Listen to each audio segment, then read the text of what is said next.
Sarah Bennett loved her quiet Fridays. After finishing her long week at the university library in Portland, she usually went home, made tea, and tried to relax.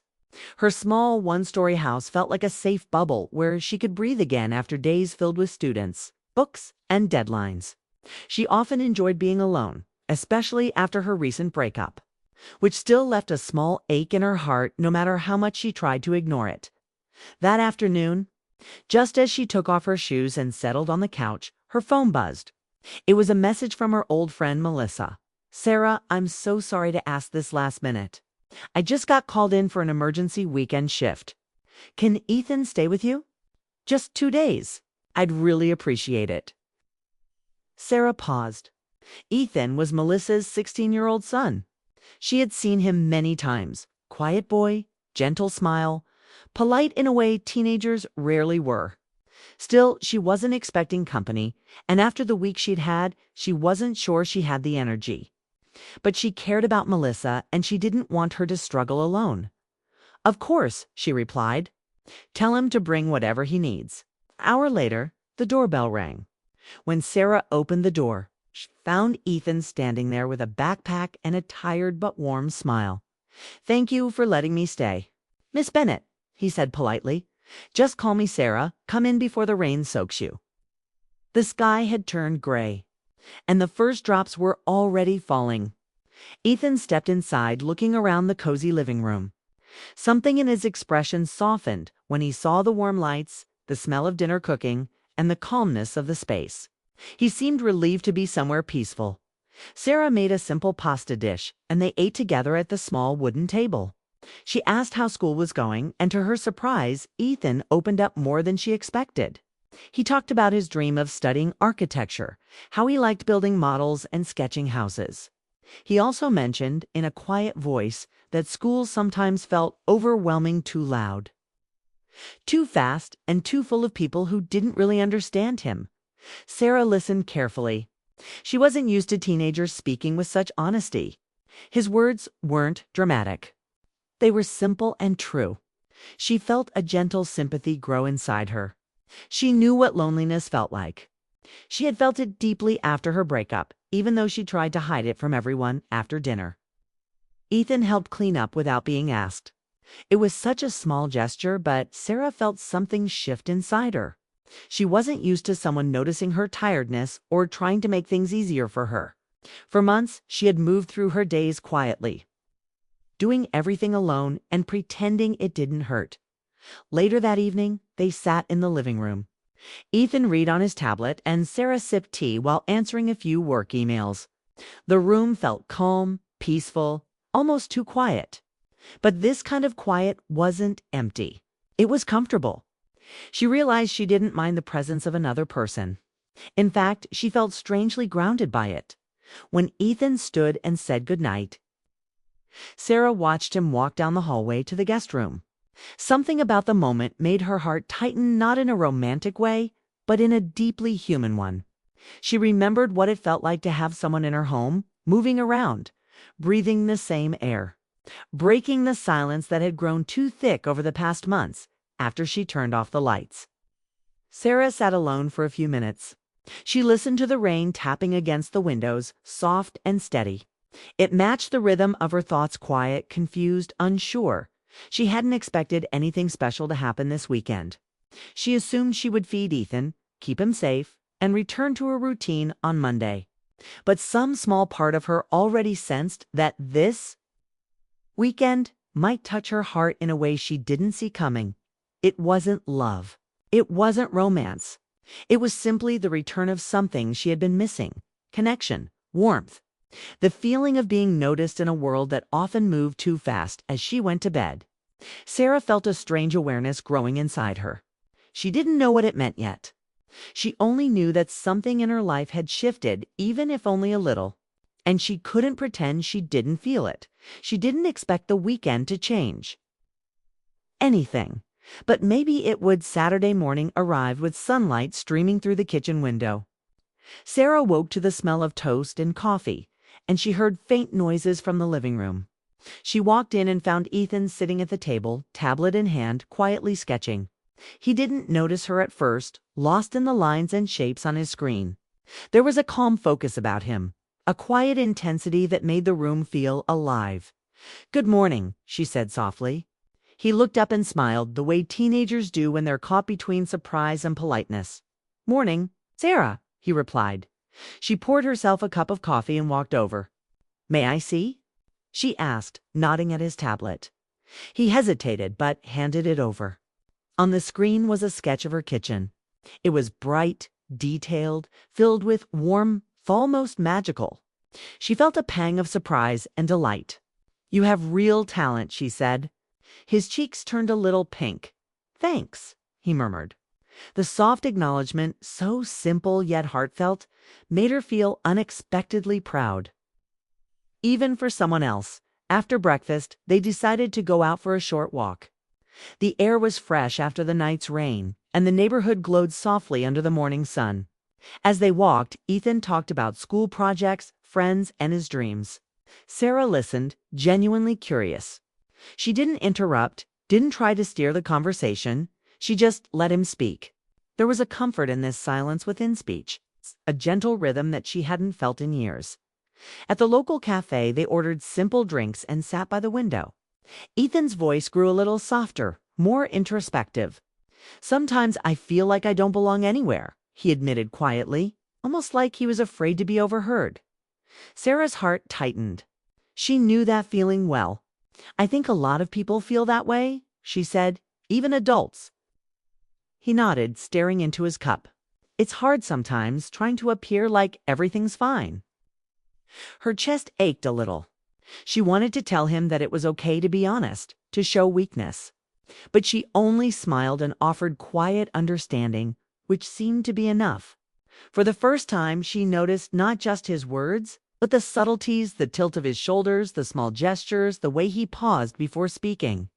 Ethan was thoughtful, sensitive, and deeply human. After returning home, he spent the afternoon browsing books and magazines, flipping pages, sharing little comments. Sarah was amazed at how much she enjoyed just being near him. How natural it felt to care about someone's thoughts and feelings. His presence brought warmth into the house, the kind that filled corners she didn't even realize were empty as evening approached. Sarah prepared dinner while Ethan helped set the table. Their conversation drifted toward softer topics: family, personal dreams, fears. Ethan spoke about wanting to design buildings that made people feel safe and happy. Sarah shared a little about herself too, about the books she loved and the small hopes she still carried. There was no judgment, no pretense, only honest sharing. And then for a moment, time seemed to slow. Their eyes met across the table, and something unspoken passed between them. A gentle acknowledgement of shared solitude, of human longing for understanding. It wasn't romantic. It wasn't inappropriate. It was just connection, raw and true. Just as she was about to comment, the lights flickered and went out. The storm that had been whispering outside now rumbled more strongly, and the house was bathed in shadow. Sarah quickly lit a candle, its golden glow shaking softly against the walls.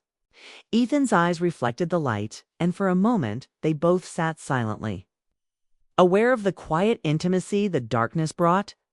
"Are you scared of storms?" she asked, trying to break the tension with a gentle tone. "No, not really," Ethan admitted. "I just don't usually have people around who really listen." Her heart softened. That simple confession carried more weight than any dramatic scene she could imagine. She realized the weekend wasn't just about hosting a guest, it was about connecting, about letting someone see her and letting herself see someone else. They stayed in the living room long after dinner, talking in low voices, sipping tea, letting the storm outside mirror the calm emotions growing inside. Sarah understood something important. The weekend had already changed her perspective. She felt lighter, more human, more open. When Ethan finally went to bed, Sarah lingered in the kitchen, staring at the candlelight. She realized she wasn't just providing shelter for a friend's son. She was rediscovering her capacity for empathy, for quiet joy, for feeling warmth again, and for reasons she didn't fully understand. She didn't want the weekend to end. Something had shifted between them quietly, gently, and Sarah knew she would carry the memory of this day with her for a long time. The weekend had just begun, but it had already begun to heal parts of her heart she thought were closed forever. The storm outside raged on as Saturday night deepened. Rain pounded against the windows, wind rattled the panes, and the house seemed to shrink into its own small bubble of warmth. Sarah had lit candles in the living room, soft golden light dancing against the walls and reflecting off the wooden floor. She settled into the couch with her mug of tea, feeling the quiet intimacy of the space when she noticed Ethan sitting cross-legged on the rug nearby.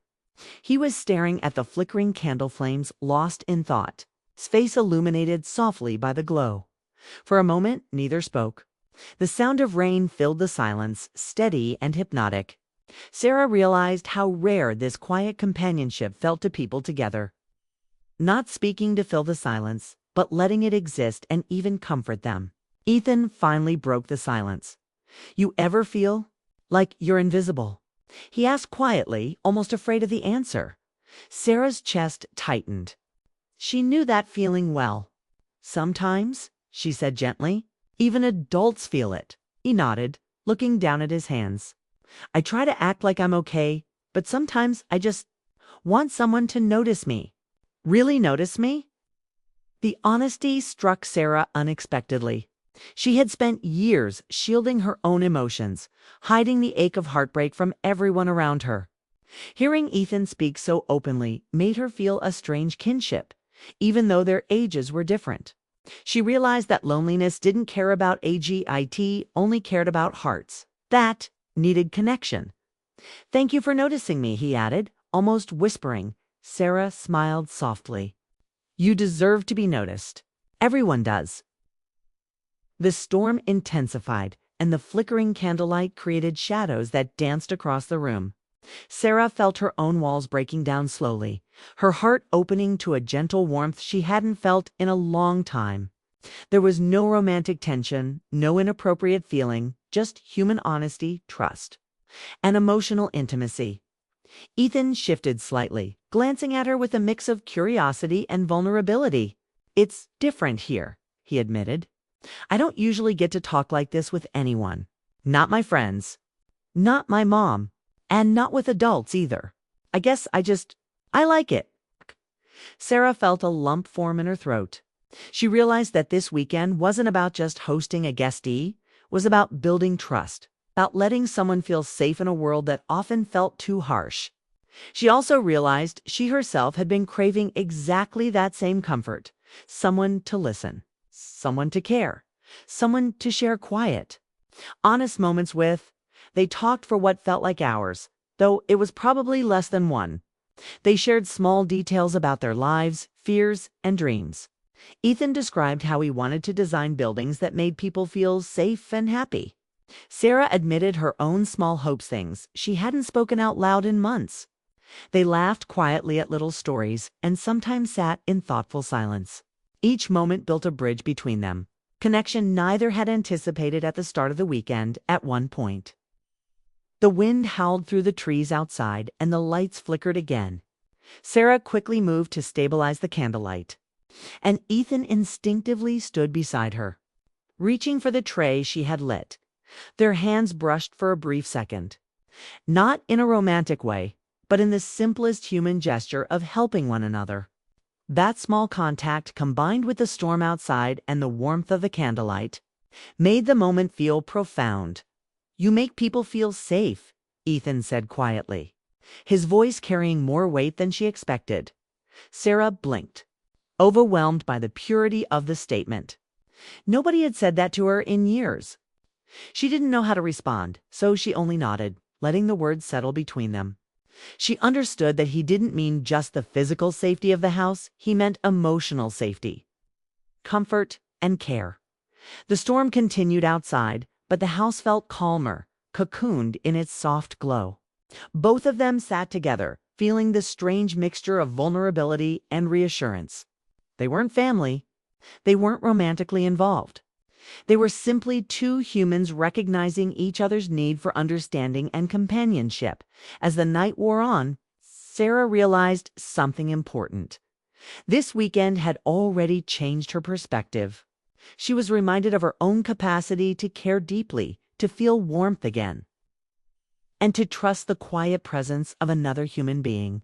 And she understood, with a subtle thrill of awareness, that she didn't want this weekend to end not because of romance, but because of the human connection it had offered. When Ethan finally got up to go to bed, Sarah watched him walk down the hallway. She felt a strange, tender mix of hope and gratitude. This weekend wasn't about love stories or drama, was about the subtle, powerful ways people can touch each other's hearts. And as she blew out the candle and slipped into her own bed, she realized she had been changed in a way she hadn't expected. She didn't know what the next day would bring, but she knew she wanted more moments like this, moments where hearts met quietly, honestly, and without judgment. And that thought carried her gently into sleep. Sunday morning arrived calm and quiet. The storm had passed, leaving the streets washed clean and glimmering in the soft sunlight. Sarah woke early, feeling the rare ease that comes after a long night of honest conversation and quiet companionship. She made herself a cup of tea and peeked into the guest room, where Ethan was still asleep. Seeing him curled up comfortably, peaceful and relaxed, made her smile. Breakfast was simple: toast, eggs, and coffee. But for the first time in a long time, Sarah felt fully present. Ethan seemed more relaxed too, chatting freely about his plans for the upcoming week and joking lightly about small school mishaps. It was easy, effortless. The tension of the past few days had vanished, replaced by a warm sense of shared comfort. After breakfast, they decided to spend a few hours outdoors. They walked to a nearby park, enjoying the sunlight bouncing off puddles and the crisp air. They talked about architecture, favorite books, and small dreams for the future. Sarah listened with fascination, noticing the quiet confidence in Ethan's words, the careful thought behind his ideas. He was still a teenager, yes, but his mind was perceptive, mature, and full of insight. At one point, they sat on a park bench watching families pass by and children play. Ethan grew quiet for a moment, staring at the ripples in a small fountain.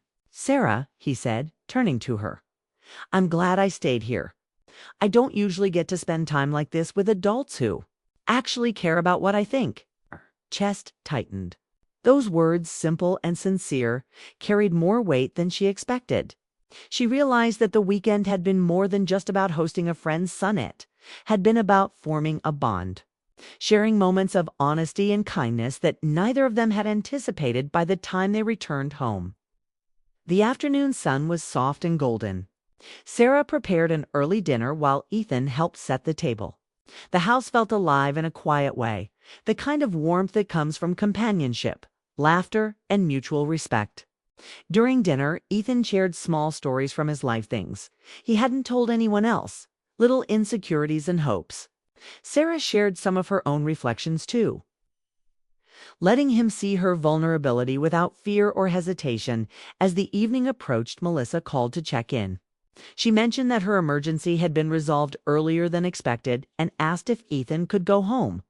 Ethan looked at Sarah with hesitation, and she saw a flash of emotion, gratitude, sadness, maybe even a little attachment. When Melissa arrived, the goodbye was quiet but heartfelt. Ethan hugged Sarah tightly, lingering for a moment longer than expected. "Thank you for everything," he said softly. Sarah felt a warmth spread through her chest. It wasn't romantic, but it was profound. She realized that this weekend hadn't been about changing their relationship in any dramatic way. It had been about connection, about allowing someone to feel safe, valued, and understood. In return, she had rediscovered a part of herself she thought she had lost, the ability to open her heart, even gently, to others again, after they left. Sarah walked to the doorway and watched the street where Ethan's car had disappeared. She felt a quiet ache, a soft longing, but it was comforting rather than painful. She knew the memories of this weekend would stay with her. She understood now that love and care could exist in many forms, not always romantic, but powerful and healing all the same. Later that night, she sat by the window, sipping tea and reflecting. The house was empty again, but the warmth lingered, a silent echo of the weekend's moments. She thought about the laughter, the stories, the honesty, and the quiet companionship that had filled the rooms.